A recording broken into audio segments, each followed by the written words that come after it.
ഒരു സമയത്ത് അമ്മ ഒരാളെ പ്രേമിച്ചിട്ടുള്ളൂ.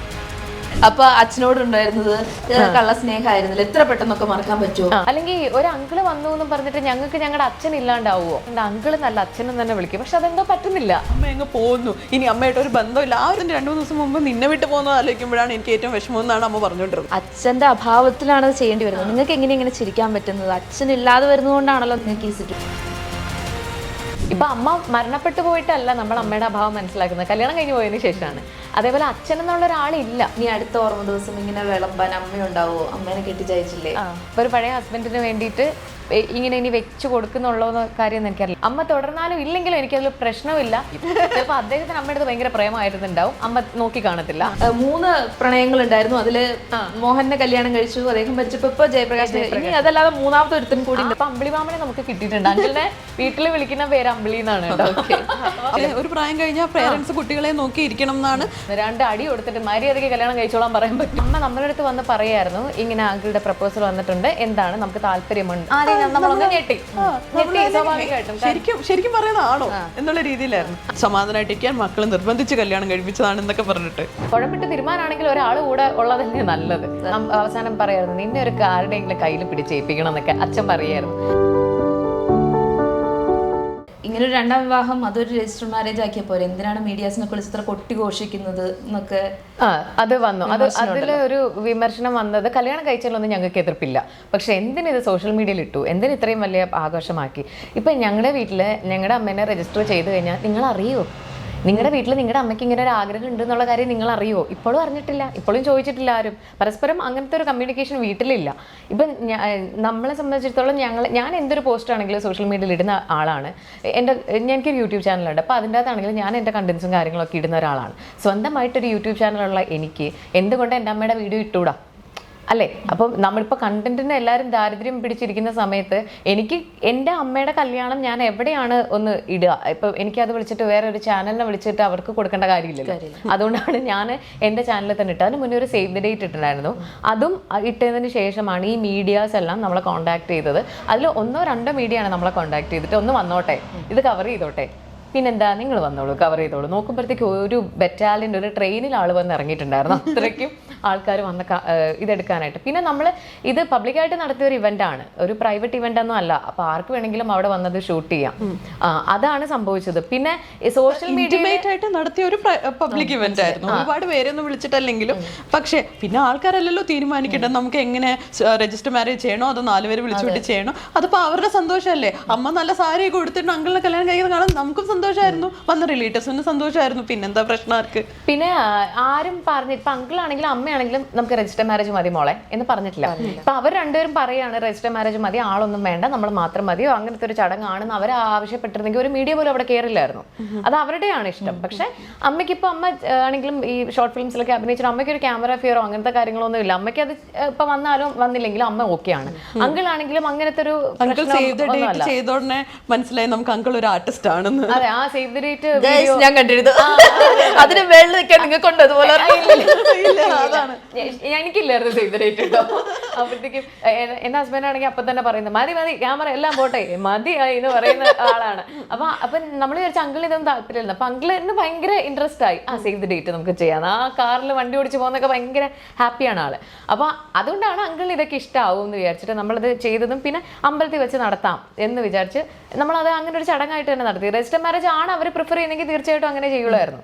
പിന്നെ ഇതൊക്കെ ശരിക്കും ഇതൊരു സോഷ്യൽ കമ്മിറ്റ്മെൻറ്റും കൂടിയാണ്. എന്നെ സംബന്ധിച്ചിടത്തോളം ഒരു കാര്യം പറയുന്നത് ഇപ്പം നമ്മൾ രജിസ്റ്റർ മാരേജ് ചെയ്ത് ഈ പറയുന്ന പോലെ എത്ര പേരാണ് അറിയാം.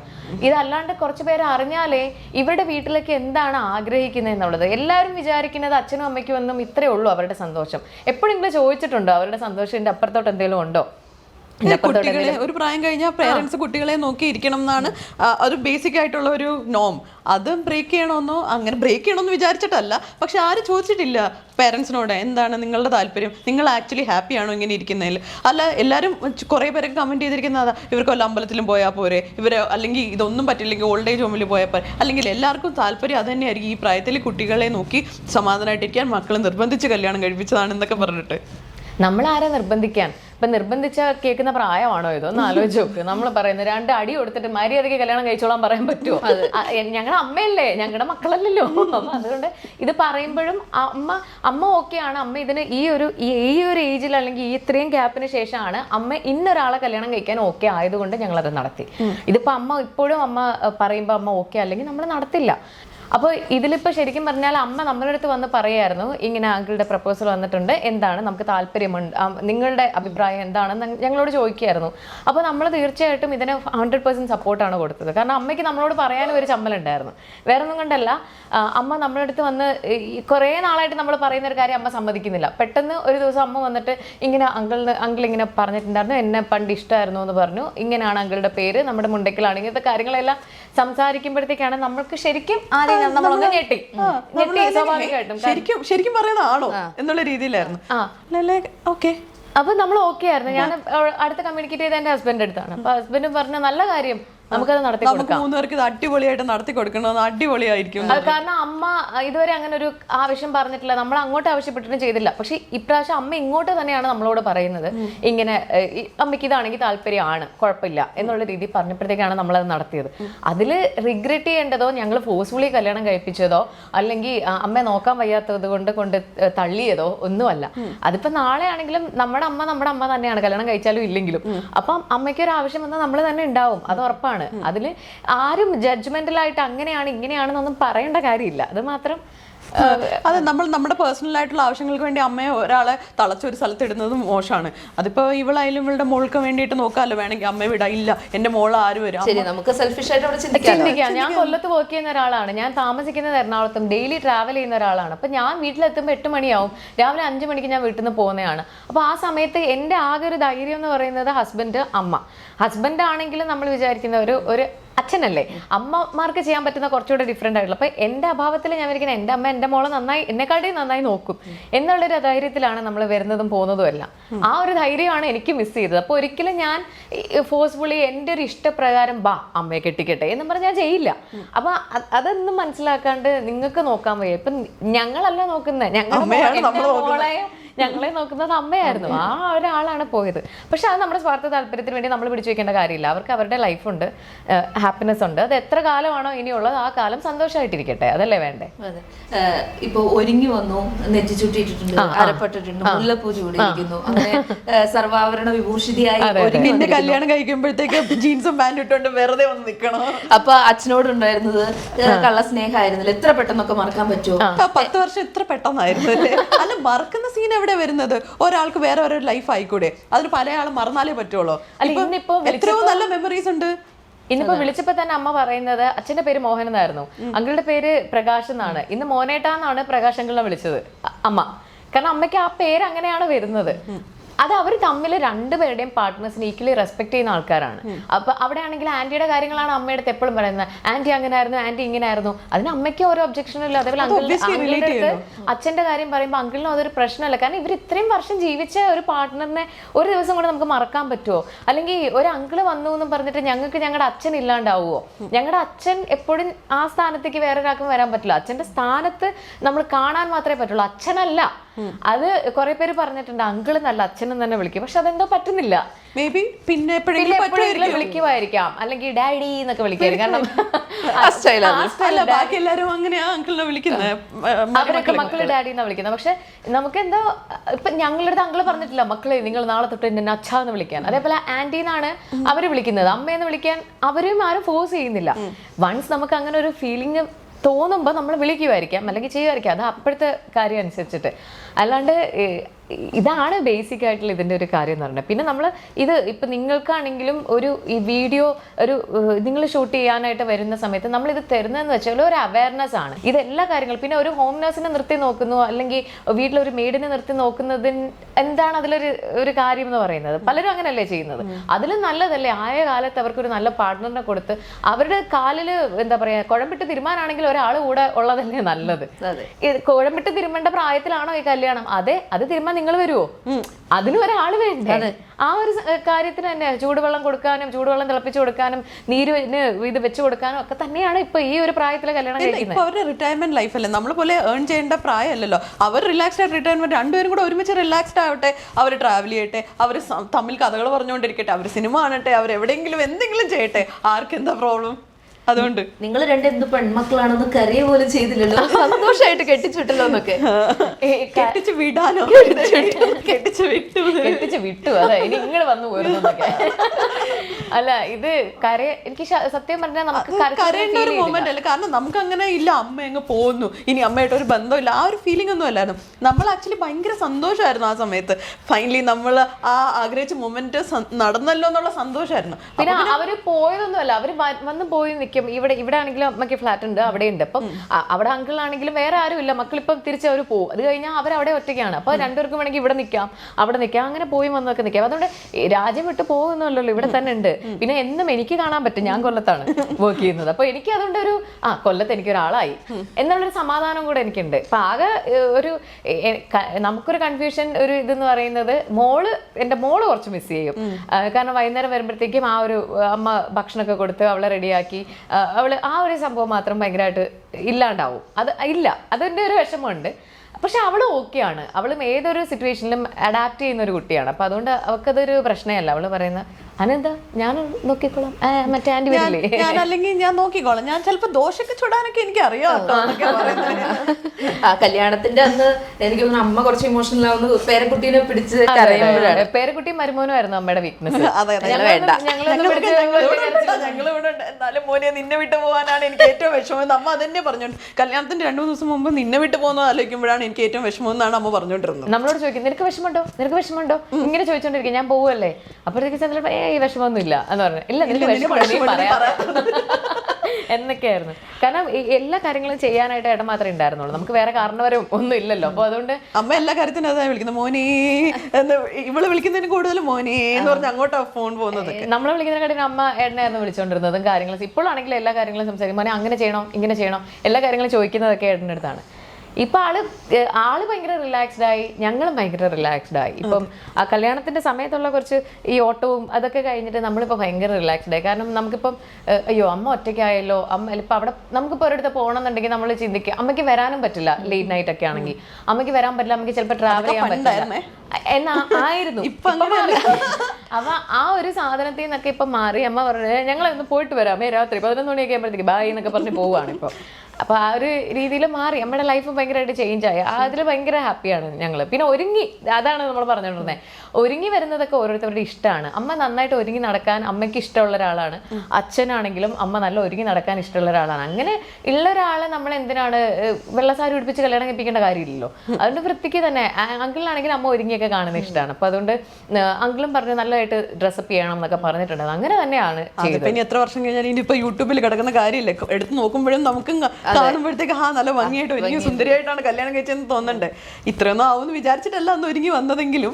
അതെ, പക്ഷെ എല്ലാവരുടെയും ഈ മനസ്സിൽ വരുന്ന ഒരു ചോദ്യം എന്ന് പറഞ്ഞാൽ, നിങ്ങൾ ഇത്ര സന്തോഷമായിട്ട് അമ്മേനെ കല്യാണം കഴിപ്പിച്ച് അയക്കുമ്പോ അച്ഛന്റെ അഭാവത്തിലാണ് അത് ചെയ്യേണ്ടി വരുന്നത്. നിങ്ങൾക്ക് എങ്ങനെ ഇങ്ങനെ ചിരിക്കാൻ പറ്റുന്നത്? അച്ഛൻ ഇല്ലാതെ വരുന്നതുകൊണ്ടാണല്ലോ നിങ്ങൾക്ക് ഈ സിറ്റുവേഷൻ എന്ന് ചോദിക്കുന്നത്. ശരിക്കും നിങ്ങൾ ആ ഒരു മൊമെന്റില് കടന്നുപോയ ഒരു ഫീലിങ്സ് മനസ്സിലൂടെ എന്തൊക്കെയാ മിന്നി മാഞ്ഞു പോയത്?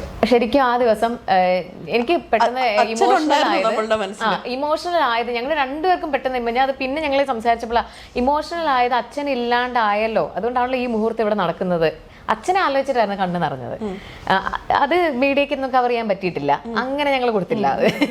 പക്ഷെ പറയുന്നത് ആ സമയത്താണെങ്കിലും നമ്മൾ ചിന്തിക്കുന്നത് അച്ഛൻ ഇല്ലാത്തത് കൊണ്ടാണല്ലോ ഈ ഒരു ചടങ്ങ് നടത്തുന്നത്. എൻ്റെ അച്ഛൻ, കാരണം അച്ഛൻ്റെ ചേട്ടൻ സനേച്ചൻ, കോഴിക്കോട് നിന്ന് സനേച്ചനൊക്കെ വന്നിട്ടുണ്ടായിരുന്നു. സനേച്ചനും അച്ഛനും ഭയങ്കര സിമിലറാ കാണാൻ.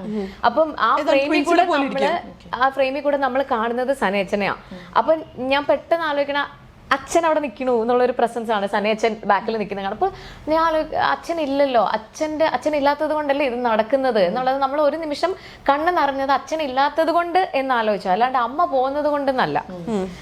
അമ്മയെ പിരിയാൻ ഉള്ള ബുദ്ധിമുട്ടോ അല്ലെങ്കിൽ അമ്മ വേറെ കല്യാണം കഴിക്കുന്നല്ലോ എന്നുള്ളതല്ല. അച്ഛൻ ഇല്ലാത്തത് കൊണ്ടാണല്ലോ അച്ഛൻ്റെ സ്ഥാനത്ത് വേറൊരാളെ നിൽക്കുന്നത്. അത് ഒരു പൊസസീവ്നെസ്സോ ഒരു അത് അഡ്മിറ്റ് ചെയ്യാൻ ഒരു ഇച്ചിരി ബുദ്ധിമുട്ടുണ്ടായിരുന്നു ആ സമയത്ത്. പിന്നെ എവിടേക്കോ നമ്മളൊക്കെ വിചാരിച്ച അച്ഛന്റെ ആത്മാവും ചിലപ്പോൾ ഇത് കണ്ട് ഉറപ്പായിട്ട് സന്തോഷിക്കുന്നുണ്ടാവും. കാരണം അമ്മ ഒരിക്കലും ഗ്ലൂമി ആയിട്ട് ഒരു സൈഡിൽ ഇരിക്കണമെന്ന് ആലോചിച്ച പ്രവർത്തിച്ച ഒരാളെ അല്ല നമ്മുടെ അച്ഛൻ. ഒറ്റപ്പെട്ട് പോകരുതെന്ന് അച്ഛന് ഭയങ്കരമായിട്ടുണ്ടായിരുന്നു. ഈവൻ അച്ഛൻ അവസാനം പറയായിരുന്നു നിന്നെ ഒരു കാരുടെയെങ്കിലും കയ്യിൽ പിടിച്ചേൽപ്പിക്കണം എന്നൊക്കെ അച്ഛൻ പറയായിരുന്നു. തമാശയ്ക്കായിരിക്കാം, പക്ഷെ എങ്കിൽ പോലും അച്ഛൻ അത് എപ്പോഴും പറഞ്ഞുകൊണ്ടിരിക്കുകയായിരുന്നു. എൻ്റെ വല്യമാമനും അന്ന് വന്നപ്പോൾ പറഞ്ഞിരുന്ന മോഹൻ്റെ അവസാനത്തെ ആഗ്രഹം എന്ന് പറയുന്നത് വല്യമാമൻ്റെ അടുത്ത് പറഞ്ഞിട്ടുണ്ടായിരുന്നു എന്ന് നിന്നെ ഒരാളെ ഏൽപ്പിക്കണം എന്നുള്ളതായിരുന്നു. പക്ഷെ അമ്മ അതിനൊന്നും തയ്യാറായിരുന്നില്ല ഇത്രയും വർഷം. ഇപ്പോഴാണ് അമ്മ ഓക്കെ ആയത്. അതിപ്പോൾ ഇനി 15 വർഷം കഴിഞ്ഞിട്ടാണ് അമ്മ ഓക്കെ ആണെങ്കിൽ അപ്പം അമ്മയ്ക്ക് ഒരു റൈറ്റ് പേഴ്സൺ ഫീൽ ചെയ്താൽ ഞങ്ങൾ അപ്പോഴാണെങ്കിൽ നടന്നു. 70 വയസ്സിലാണെങ്കിൽ അമ്മ ഓക്കെ ആണെങ്കിൽ ഞങ്ങൾ ഓക്കെയാണ്. അച്ഛൻ പെട്ടെന്നുള്ള മരണമായിരുന്നു, കുറച്ച് വയ്യാതെ കിടന്നു. അച്ഛന് ഞാനൊരു 10th ആയപ്പോൾ തൊട്ടേ അച്ഛന് വയ്യായ്മ ഉണ്ടായിരുന്നു. അച്ഛന് ഒരു സിസ്റ്റ് ഉണ്ടായിരുന്നു. അത് കഴിഞ്ഞ് പിന്നെ അച്ഛന് സെക്കൻഡറീസ് വന്നു. അച്ഛൻ ഒരുപാട് ബുദ്ധിമുട്ടിയിട്ടുണ്ടായിരുന്നു. പക്ഷെ ആ സമയത്തൊക്കെ നമുക്ക് ഒരു കുഞ്ഞിനെ നോക്കണ പോലെയാണ് അമ്മ അച്ഛനെ നോക്കിയത്. അത്രയ്ക്ക് എത്ര നല്ലതായിട്ട് എനിക്കറിയില്ല. ഒരു പ്രാവശ്യം പോലും നെറ്റി ചുളുങ്ങാണ്ട് അല്ലെങ്കിൽ ഒരു മടുപ്പ് തോന്നാണ്ട് അങ്ങനെ അച്ഛനെ നോക്കാൻ പറ്റും. അമ്മയുടെ വളരെ ചെറുപ്പത്തിലെ പ്രായത്തിലാണ്, അമ്മ 49ാമത്തെ വയസ്സിലാണ് അമ്മയ്ക്ക് അച്ഛൻ നഷ്ടപ്പെടുന്നത്. അപ്പം അതിനൊരു 10 വർഷം മുന്നേ തൊട്ടേ അച്ഛന് അസുഖമാണ്. 39 വയസ്സ് തൊട്ട്, അമ്മയുടെ 39 വയസ്സ് തൊട്ട് അച്ഛന് വയ്യാണ്ടിരിക്കുക, അച്ഛൻ്റെ 40s. അപ്പോൾ ആ സമയം തൊട്ടേ അച്ഛനെ നോക്കുന്നു, അച്ഛൻ്റെ കാര്യങ്ങൾ ചെയ്തു കൊടുക്കുന്നു. അച്ഛൻ്റെ ഫുഡിന് നമ്മുടെ ഫുഡ് ഹാബിറ്റ്സ് എല്ലാം അച്ഛന് വേണ്ടി മാറുകയാണ്. അപ്പം പിന്നെ അച്ഛന് കഴിക്കാൻ പറ്റുന്ന കാര്യങ്ങളാണ് നമ്മൾ കഴിക്കുന്നത്. എണ്ണയില്ല, എരിവില്ല, പുളിയില്ല, അങ്ങനത്തെ ഉള്ള ഫുഡ്സും കാര്യങ്ങളും ഒക്കെ. ബാക്ക് ടു ബാക്ക് കുറേ സർജറീസ് വന്നു. ഈ സമയത്തൊക്കെ അച്ഛൻ, ഞാൻ, അമ്മ, ചേച്ചി ഈ 4 പേരെ ഉണ്ടായിട്ടുള്ളൂ. പിന്നെ കല്യാണമൊക്കെ കഴിഞ്ഞത് പിന്നീടാണ് ഞങ്ങളുടെ. അപ്പോൾ ആ സമയത്തൊന്നും ആരും ഇല്ലായിരുന്നു. നമുക്ക് കരയാനാണെങ്കിലും നമ്മുടെ ഫിനാൻഷ്യലി ഉള്ള ബുദ്ധിമുട്ടുകൾ പറയാനാണെങ്കിലും എല്ലാ കാര്യത്തിനും നമ്മൾ മാത്രമേ ഉണ്ടായിരുന്നുള്ളൂ. പിന്നെ ആ സമയത്ത് സഹായിച്ചു. അവരുടെയൊക്കെ കടങ്ങളൊക്കെ അപ്പം തന്നെ നമുക്ക് ദൈവം സഹായിച്ച് അതൊക്കെ തീർക്കാൻ പറ്റി. അങ്ങനത്തെ കാര്യങ്ങളെല്ലാം നമുക്ക് ചെയ്യാൻ പറ്റി. അപ്പം അച്ഛൻ ആ സമയത്ത് കുറേ സ്ട്രഗിൾ ചെയ്തതിൻ്റെ ഇരട്ടി അമ്മ സ്ട്രഗിൾ ചെയ്തിട്ടുള്ളത് നമ്മൾ കണ്ടുകൊണ്ടിരിക്കുകയാണ്. നമ്മൾ ഹെൽപ്ലെസ് ആയിരുന്നു, നമ്മൾ കുട്ടികളായിരുന്നു. പഠിക്കുന്ന സമയത്താണ്, പഠിത്തം കളയാൻ പറ്റില്ല. ഹോസ്പിറ്റൽസിലായിരുന്നു പല ദിവസവും നമ്മുടെ ഉറക്കം. അത് ഡിഗ്രിക്ക് പഠിക്കുന്ന സമയത്താണെങ്കിലും സ്കൂൾ ടൈമിലാണെങ്കിലും പല സമയത്തും എക്സാമിനൊക്കെ പോകുന്നത് ഹോസ്പിറ്റലിൽ നിന്നായിരുന്നു. ഞങ്ങൾ ടീച്ചേഴ്സ് വന്നിട്ട്, ഞാനൊക്കെ PG പഠിക്കുന്ന സമയത്താണ് ഫൈനലി അച്ഛന് വയ്യാണ്ടാവുന്നത്. അപ്പോൾ PGയിലെ എൻ്റെ ടീച്ചർ ഇപ്പോഴും ലേക്ക് ഷോർ ഹോസ്പിറ്റലിൽ എറണാകുളത്തായിരുന്നു അച്ഛൻ്റെ അവസാനത്തെ ട്രീറ്റ്മെൻ്റ് ഒക്കെ. അപ്പോൾ ടീച്ചർ വന്നിട്ട് എൻ്റെ അടുത്ത് ഇൻറ്റേർണൽ എക്സാമിൻ്റെ യൂണിവേഴ്സിറ്റി എക്സാമിൻ്റെ ഒക്കെ ടൈം ആയപ്പോഴത്തേക്ക് പറഞ്ഞു കുഴപ്പമില്ല, നമുക്ക് വേറൊരു ഡേറ്റ് മാറ്റിത്തരാം, പ്രാക്ടിക്കൽ എക്സാംസ് മാറ്റിത്തരാം. അങ്ങനെ അവരുടെയൊക്കെ ഒരുപാട് സപ്പോർട്ട് കാരണമാണ് എനിക്ക് എൻ്റെ ഡിഗ്രിയൊക്കെ PG കംപ്ലീറ്റ് ചെയ്യാനും ഒക്കെ പറ്റിയത്. പിന്നെ അച്ഛൻ്റെ ആഗ്രഹമായിരുന്നു PhD ചെയ്യണം. ഇപ്പം ഞാൻ പെർസ്യൂ ചെയ്തുകൊണ്ടിരിക്കുകയാണ്. അതേപോലെ നെറ്റ് ക്വാളിഫൈ ചെയ്യണം. ഇതൊക്കെ അച്ഛൻ്റെ ആഗ്രഹങ്ങളായിരുന്നു. കോളേജ് അങ്ങനത്തെ ഒരു എയിമും. അച്ഛനായിരുന്നു എല്ലാത്തിനും ഭയങ്കര അംബീഷ്യസ് ആയിരുന്നു. ഓരോ കാര്യങ്ങൾ പറയുമായിരുന്നു നമ്മുടെ അടുത്ത്. അപ്പം അച്ഛനെ കുറിച്ച് പറയാനാണെങ്കിൽ നമുക്ക് ഈ എപ്പിസോഡ് മതിയാവില്ല, അത്രയ്ക്ക് ഉണ്ട് പറയാനായിട്ട്. അപ്പോൾ ഇമോഷണലാണ്. എപ്പോഴും എൻ്റെ കുട്ടികളോട് ചോദിച്ചാൽ അറിയാം. എപ്പോഴും ഞാൻ ക്ലാസ്സിൽ വന്ന് പറയുമ്പം കുട്ടികൾ പഠിക്കാതിരിക്കുമ്പോഴോ അല്ലെങ്കിൽ അച്ഛനും അമ്മയടുത്തുള്ള ബുദ്ധിമുട്ടുകൾ പറയുമ്പോൾ ഞാൻ എപ്പോഴും പറയും, ഇപ്പം നിങ്ങളോട് പറയാൻ ഒരാളുണ്ട്, നാളെ അങ്ങനെ ഒരാളില്ലാതാവുമ്പോഴാണ് നമ്മൾ അതിൻ്റെ വിഷമം മനസ്സിലാക്കുന്നത്. ഇപ്പം ഞങ്ങൾ പല സമയത്ത് അമ്മേനെ ഫീൽ ചെയ്യുന്നതെന്ന് വെച്ചാൽ അമ്മേന്നൊരാളുണ്ട്, പക്ഷെ നമ്മളടുത്തല്ല. ഇപ്പൊ അമ്മ മരണപ്പെട്ടു പോയിട്ടല്ല നമ്മൾ അമ്മയുടെ അഭാവം മനസ്സിലാക്കുന്നത്, കല്യാണം കഴിഞ്ഞ് പോയതിന് ശേഷമാണ്.